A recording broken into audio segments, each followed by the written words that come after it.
Namaste everyone. This is going to be a oracle card reading for the new age of female. So this is going to be directed towards women and how we as women can better heal, better manifest, and become a high priestess, a goddess, right? A woman that is masterful, highly creative, and prosperous.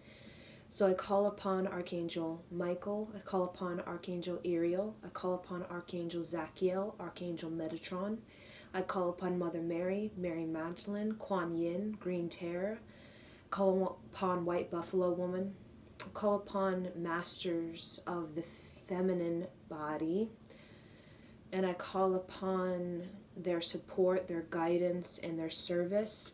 My intention is clear. I desire to receive messages that can help all women who will watch this experience their empowerment, their motivation, their creativity, and their prosperity, so that women on this planet can heal, can recover, and can become alchemists, manifestors, and to really level up into their queendom, right? So what can help all women at this time? What can help all women? What is the guidance that can help all women become the high priestess of their life? What can help all women become the high priestess of their life? I'm pulling 3 cards. I feel Kuan Yin, right? Women, we have tolerated a lot, and we continue to tolerate a lot, right? We tolerate the rage of man, we tolerate the anger of woman.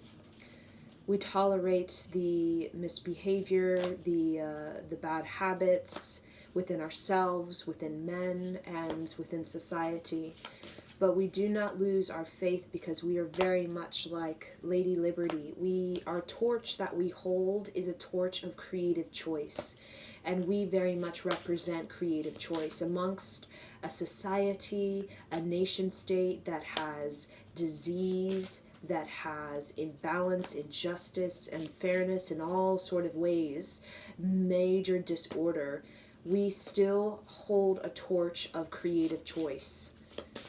Amongst the genocide, the attack, the immense aggressions that have been on this planet for a long time, the intoxication, the drug abuse, the warlike behavior, right? We still hold the torch of creative choice. We hold the torch of creative choice. That is a message from Kuan Yin and Mother Mary. So continue to hold the torch of creative choice. Even if all around you there is this sort of contraction, there is this sort of dullness, dead energy, there's stagnancy, ancestral curse, trauma, generational curses. Just hold the torch of creative choice and become a creative mind. Do whatever you can to become a creative mind, because as though we may not like this, the weight is very much on us as women, because we represent the artistry, the Renaissance that can save a nation state from being poor in the mind, poor in the spirit, and poor in the body, right? Our artistry, our imagination, our creativity, our poetic justice, our music therapy, our dance therapy, our self-psychology, our writing, right? Our spiritual fiction writing, our storytelling really resurrects the soulfulness of man and really brings to this planet higher intelligence that involves intuition, paying attention to yourself, having an awareness of yourself, and having a healing modality that can serve you very well, that can nourish you very, very well. So we are the bearers of healing modalities. We are the holders of self-knowledge and of wisdom within the ancestral lineage of women. And that ancestral lineage of women, just like we call milk and honey, the milk is of our bosom, and the honey is of our intention. We have honey. Our intention is of honey. And our milk, we call the Milky Way, really the Milky Way, which is a way, right? A way of higher imagination, expansion, and higher creativity. The Milky Way is of the way of the bosom, the milk that we give to our children. And to our children is basically we're passing to our children a healing, right? We're giving a medicine. The milk is a medicine. The milk is a medicine. So Kuan Yin, Mother Mary, is really helping us to understand that immense tolerance, the endurance that we've had, the things we've had to put up with, the things that we continue to put up with and to tolerate has not been our collapse, has not been our breaking down, it has not been our demise or self-destruct. It really has been our mission, right? It has been it has been the challenge that is helping us as women to become more masterful, right? Because we may not be able to, as we had not in the past, right? Not even really in the recent past, might have not had a say in the fairness or the balance or the order of the society and the structures that have been basically in the hands of men. But we definitely have had a major influence in the artistry and the culture of the community and the relationship we have with each other. So let us continue to bring in this creative choice within our relationships. Let us be collaborators in our community. Let us continue to go on this path of music therapy, dance therapy, self-psychology. Let us become very educated in the healing science, in the healing arts. As Mother Mary, she was actually very, very educated in the healing arts, the healing science. Mary Magdalene as well, highly educated. Kuan Yin as well. She, in her journey of recovering and healing from men's trauma and men's trauma, she became educated in the healing arts, the healing science. Let us become very educated in the healing arts and healing science, because a high priestess is like a priestess, right? Is a wisdom holder. It is a person, a woman who has the study of numerology and astrology and cosmology and self-psychology and spiritual psychology and spiritualism and imagination and storytelling and writing and art making and music. Let us become a student of life, and let us really go deep into the study of all things that really make us wise and make us like a Jupiter, where we have self-knowledge. We have self-knowledge. We're very rich as a woman with imagination, with creativity and prosperity through our ability to be very heightened, very intuitive, very sensitive, and using that sensitivity to find our balance, to find the groundedness of our energy, the balance, the groundedness within our energy, right? So that was a message from Kuan Yin. We have past life Isis, past life. This situation involves your past life memories. So as women, we're being called to remember the past lives of the matriarchal society, this matriarchal society. When you look at Isis, you see how ancient this is. This looks very, very ancient. We're going into the ancient past, before the patriarchal lineage, before the patriarchal, the civilization. So we're being asked to remember, to awaken to this artistry of women. Do you see this fashion she's wearing? This fashion is something we all have within us, and as women, we all have in our Sachic record. So we're really being asked to open the Sachic record and to really uncover this artistry of women, of ancient women, of tribal, soulful women, women who, you see how creative her fashion is.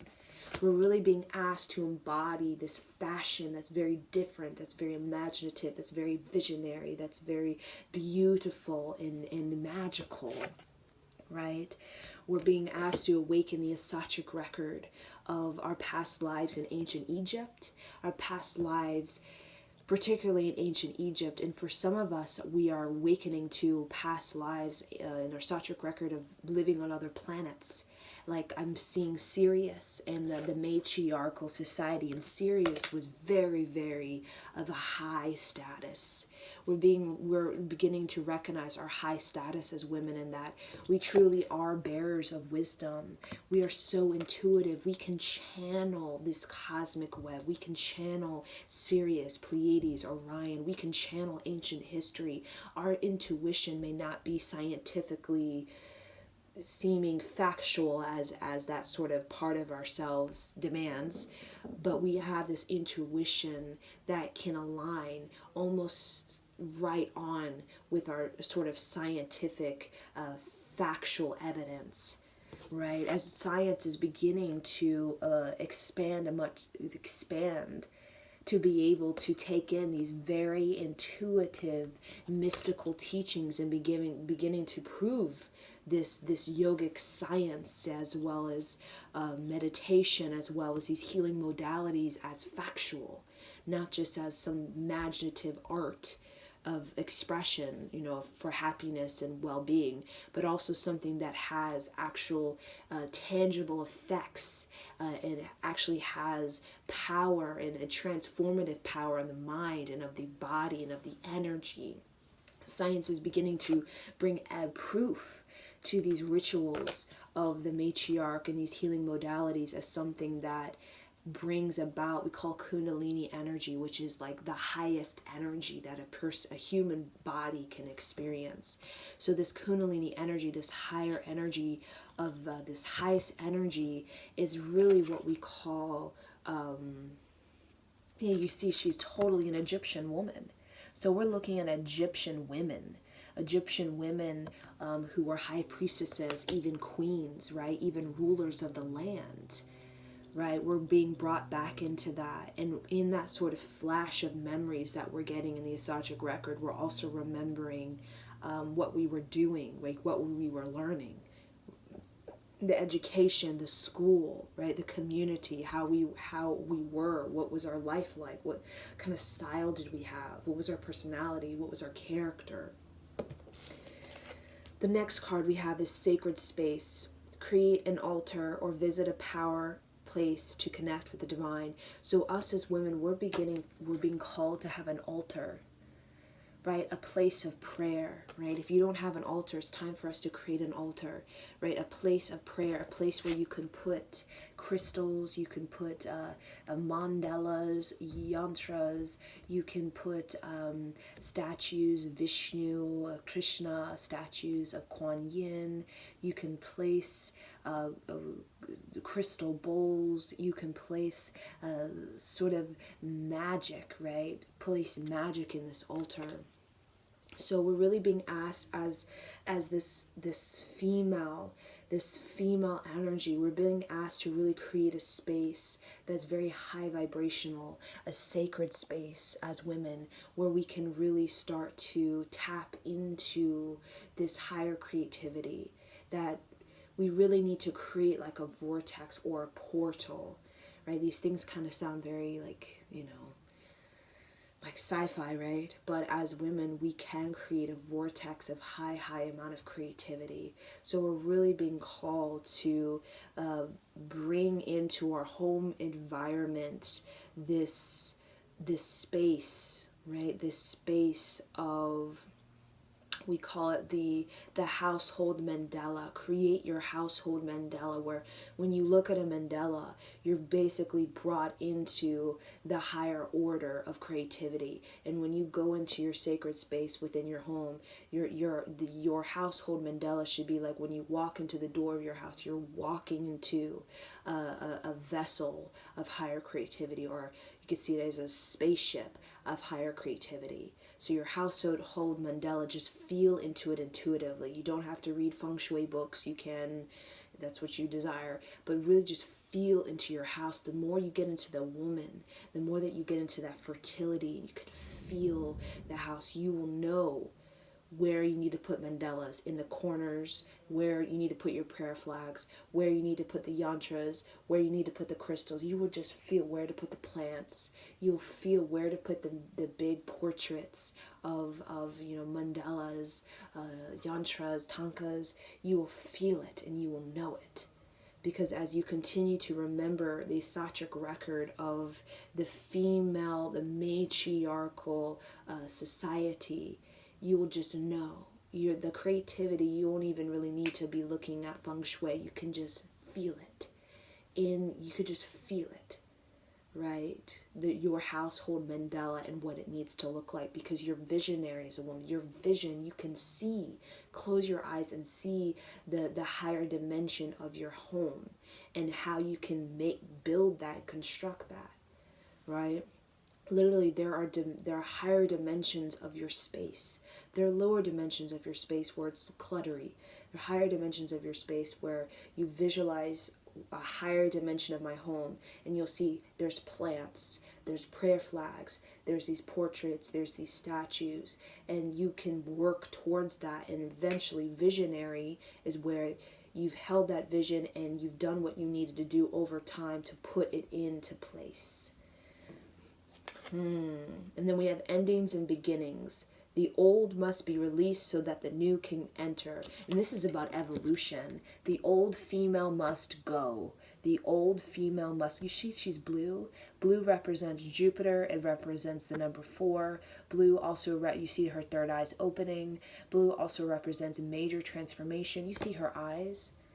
Her eyes are very, very fierce, very, very direct, very bold, very fearless. Her eyes, very, very powerful. And we see her nose ring. Right, the nose ring represents the sort of, the nose ring really represents enslavement. Right? It does represent a society of enslaved animals, enslaved people. Right? Because when you look at a bull, not a bull, yeah, it's a bull. In many places, the bull has a nose ring, and the nose ring's attached to like a rope. And in Asia, you would see these bulls with nose rings, and they pull the bull by the nose ring, by the rope. So they literally are pulling the bull through the nose, and the nose ring attached to the bull. So it's a form of like enslavement. It's a form of like master. I'm a master over you. I control you. So as women, this is representing that we're breaking through that nose ring, through that, there's a woman with a nose ring and she's enslaved to this person, right? This person has a rope and basically is pulling her along, right? We're breaking through. That's the ending. That's the death. We see this planet very much looks black, like kind of mysterious, like the planet Pluto, right? So we're stepping into this Pluto, this intense death and rebirth as women in the American dream, and women as kind of sex slaves, and women, seen and not heard, women who are not educated, women who, have children but have no way of raising their kids because they don't really have the higher creativity or higher intelligence to raise their kids, right? Women who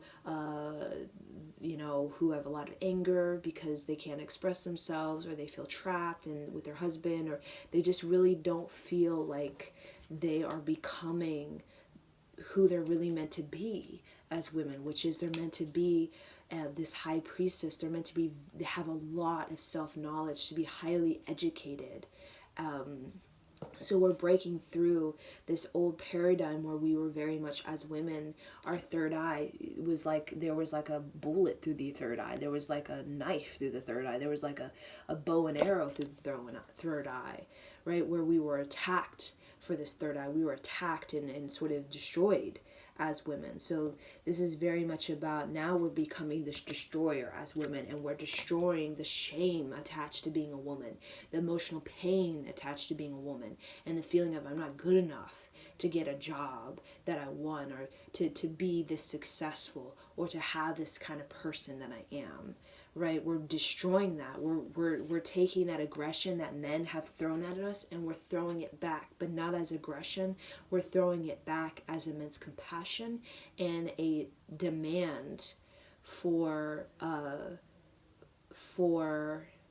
our creativity to be integrated into society again, because our society is in damn need of creativity, because the whole confusion and the high population where it just seems like people are just creating babies just to create babies, where we really, you know, the sort of you know, the mental illness and the depression, it really is a sign that we need to bring back this sort of creativity into integrate into our life.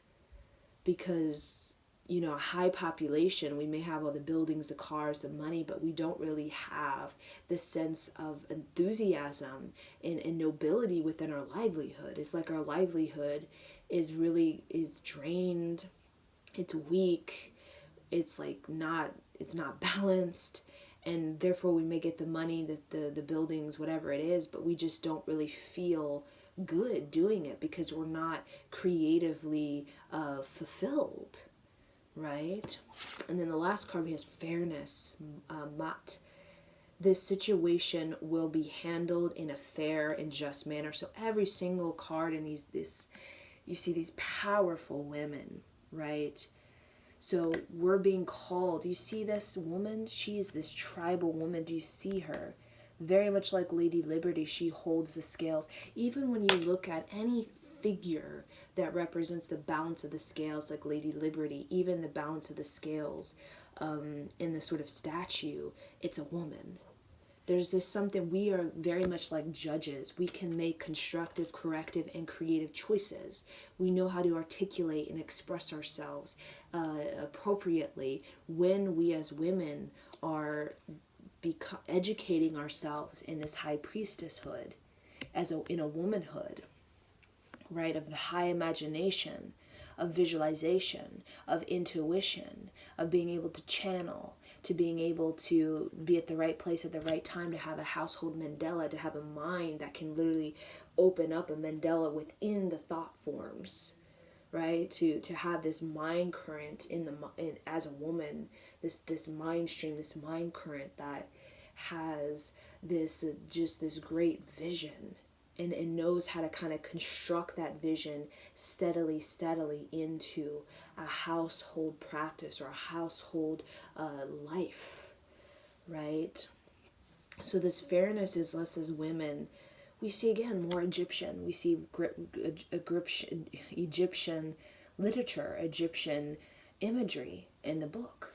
So we're opening up some sort of matriarchal book in Egypt, as well as Sirius and other places like Pleiades and Orion and Arcturus. That was a place on planet Earth, a dimension, civilization long hundreds of thousands of years ago on Earth. And we're awakening to all of that. We're awakening to hundreds of thousands of years of time on Earth. And we're really expanding beyond the history that is programmed in us. We're moving beyond the religious that is programmed within us. We're moving beyond the economy, sociology, ideology that's programmed within us. And we're really beginning to expand and beginning to connect with more of like a cosmic frequency as a woman, where we're starting to feel more tribal and soulful and capable, and beginning to understand our duty, right? That sort of environmentalist, humanitarian sort of excellence. And us as women, we're starting to really work on our higher creativity and beginning to understand the karma and the dharma of our fate and destiny. I feel like we're really satisfying our dharma, right? And our dharma, as we know, right, it is, as a woman, right, is to fulfill the creative demand on this planet for a higher vibration that we create through sound healing, music therapy, dance therapy, self-psychology, a spiritual bath, through reading and science, spirituality and study and education, and enriching yourself with a perspective that is very well-rounded and very wealthy and noble. Right, we're beginning to get our nobility back, and we're beginning to step away from the sexuality, the sex kind of enslavement and karma and all that trauma associated with sex, right? Where we feel shame and not good enough and emotional pain associated with sex. We all have this sort of this really like trauma associated with sex as women. We're beginning to rise above that, and we're beginning to focus our nobility, and really beginning to focus on the leadership, right? The leadership of our creativity, because men can lead. They know how to build, they know how to make things happen, and you know, they definitely have this sort of discipline and this authority that's pretty, you know, well to do. But when it comes to the leadership of creativity and the leadership of the individual and the community, and how do we get these people into a higher vibrational state where they can just naturally feel, think in patterns that are actually very self-constructive, we need an environment, a household Mandela, a corporation Mandela, a school Mandela, right? These environment, this sacred geometry environments, basically, that just the sort of it broadcast of it just gets people in the right alignment within their feelings and their thoughts, where they just naturally, their first choice isn't I hate myself. Their first choice is I love myself. Right now, a lot of people's first choice when they wake up or when they go to school or go to the corporation is I hate myself. I hate this. I hate my life. Right? I hate these people. I hate the bullies. I hate going to school. Right?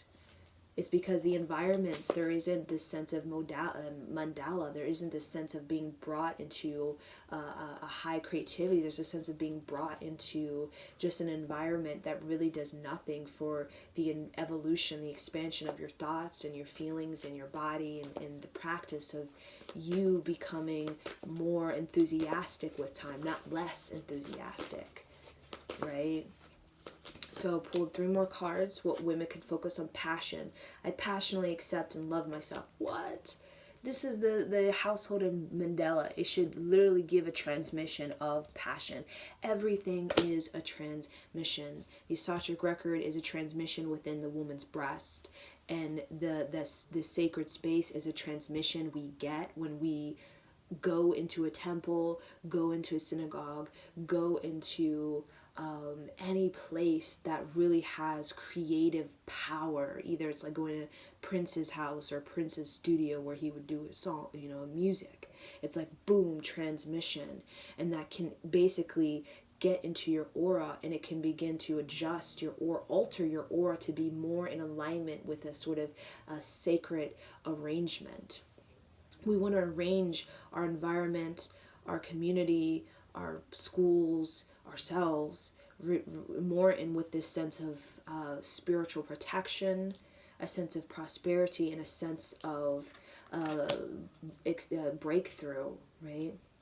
Then we have radiance. I am a radiant reflection of God's light, right? This is all the woman right here. Passion. We're passionate more so than men. Men can get a little stagnant very easily, a little in a rut, because they don't have a lot of creative fire that we do, right?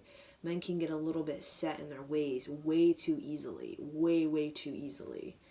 While we are passionately always moving and grooving and transforming and taking on new styles and new fashions and always thinking new thoughts and feeling new things, because we're that radiance, right? We call it the beacon to the dark sea, right? The light to the dark sea, right? Guiding our children through the dark sea so that they don't get caught in the illusions, the boogeymans, the hauntings, the dark entities, the agendas that want to kind of gobble them up and kind of put them in a path that really is more of an entrapment path. And then we have healing. Phenomenal healing energy flows through every cell in my body. So this is lavender, right? Visualize lavender. Take a lavender bath. Get lavender bubbles in your bubble bath, right? Get lavender sheets, lavender curtains, lavender pillows, right? Get lavender like a big poster or a lavender painting. Put lavender, because lavender represents the female healing. Lavender dress. Get lavender flowers in your hair. right? Buy a bunch of lavender dresses or skirts or shirts, because that represents the female healer, the female healing. Visualize yourself with lavender wings, right? This is your true nature as a divine female. You represent fairness. You represent endings and beginnings. You know how to transform. You don't get stagnant like some of these men who just get set in their ways and they don't know how to express themselves and they're just so easily to like cave in, you know. We're very, very strong as women. We have that fairness and we know how to transform. We know the endings and the beginnings. We know how to die as women. We've died again and again and again. Right? We're deathless as women, and that's what makes us very bold and visionary, because we're deathless. We can see the ancient past and we can see the remote future with a sense of creativity and a sense of destruction. And we know both destruction and creativity. And we also have the self-knowledge on how to create an environment, a household Mandela that literally gives a transmission to all our children, all our lineage, creativity, creativity, creativity, so that that creative Mandela may override all of these patterns of I hate myself, I hate this, I'm going to kill you, I'm going to kill myself and destroy everything, right? And then we have sacred space, our sacred home, our, you know, creating that space of nature, of being an elemental, of being intuitive, of being psychically tapped into the plants, into the ocean, into all the animals. That is our divine right. That is who we truly are. And then past life, the Assachic record. We represent the Assachic record. We hold this ancient sort of wisdom of healing modalities, healing remedies, stories, magic, imagination, and a kind of consciousness and the sort of evolution of it, right? We have this matriarchal history within us of high priestess, where we're highly educated, we're very studious, and we're very, very knowledgeable on the healing science and how it is an actual factual experience that can bring results. And then passion. We have so much energy, but we bottle up and then becomes anger, right? It becomes rage. It becomes, you know, sexual dysfunction, because we have so much passion, but we bottle it up because of all of our sort of fears of being unsafe and being attacked and belittled, and the aggressions that try to destroy us, right? And then the radiance is saying, activate that radiant body. You're magnetic. You're beautiful. Everything moves for the beauty of the woman. Everything moves for the beauty of the woman. The beauty of the woman is why humanity continues to prevail. If we just had men and that's it, there really, it wouldn't really, there would be no artistry that really pushes human into its expansion. Artistry pushes human to its expansion, and that is created by the woman, right? Without that, men would be kind of just stagnant. They would have their beautiful kingdoms and all these gold, but they would be stagnant when it comes to the expansion of their mind and the expansion of their heart. And then we have healing, lavender. We are the healers. We are immense healers that have been belittled, shamed, attacked, destroyed in so many ways. Because healing means expansion. Expansion means liberty. And in a society of enslavement and entrapment, that's a no-no, right? Liberty, fairness, that sort of judgment that's honest, that has no sort of deception or sort of lies attached to it, that's what do you call, that's a threat. So we have been seen as a threat to men, because when we are very honest, and when we tell it like it is, and we tell it like it is in a way that brings a man, shows a man's true colors and his true agenda, that's a threat, right? But we continue to be this voice of reason. We continue to tell it like it is. We continue to be honest and tell men what's going on. We do it with compassion, and we do tell women what's going on, because we're trying to get everybody real, right? Because the way that we lie to ourselves is the way that we lie to each other. Nothing gets done. The more that we're playing this deceptive stuff with each other, nothing gets done. And the divine feminine is saying, it's time we get some things done. It's time that we creatively grow up, so that we can begin to bring in some real creative ideas into our structure, so that we can start to feed and nourish these young generations who are highly psychic a lot more than any generation. Feed them the sort of education that's more well-rounded, that's not just patriarchal. All the boys are meant to be, these kings, and all the little girls are meant to be these sort of have these babies by the king, right?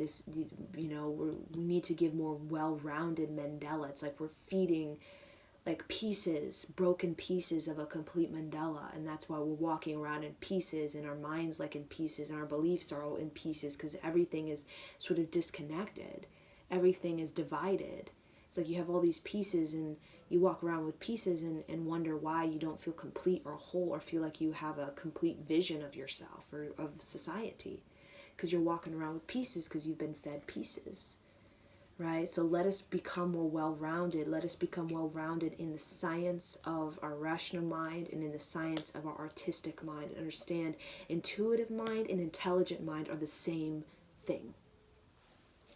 Intuitive mind, intelligent mind are the same thing. It's just intelligent mind, right, in the patriarchal view has become this sort of, this competition, right? And the intuitive mind has been something that has been programmed within female and men to be considered unimportant, sort of not logical, something that has no merit, and something that is not real.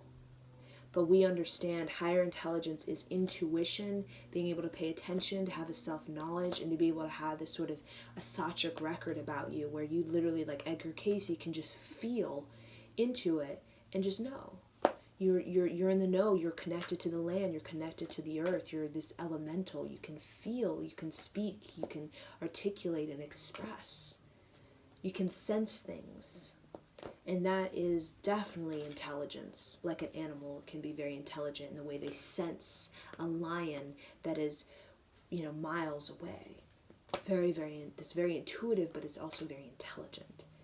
So we're bringing all this back, right? Because men, they can get very stuck in a rut, and they can get competitive to the point where they're just kind of like sitting around in their house with their gold or whatever, and just really their agendas is like, what do I do? Like, this isn't really bringing any creativity to the community. It's not an artistry. It's just kind of a business with no artistry to it, nothing that really nourishes the younger generations to actually expand beyond their beliefs and their karmas and their traumas and their curses, right? Anything of a real business, of a real profit, actually expands the people and gets the people moving more creative ways and beginning to create more household Mandelas so that their generations can be fruitful. Business profit is not about I am fruitful while everybody else is just under me and I'm just feeding them and they're looking at me like I'm their God. So that's the message. It came out so much so. But may this kind of help you women to become the high priestess that you are intended to be, because the high priestess is what is going to unlock energies on this planet that's going to help us to spiritually grow up and spiritually have victory.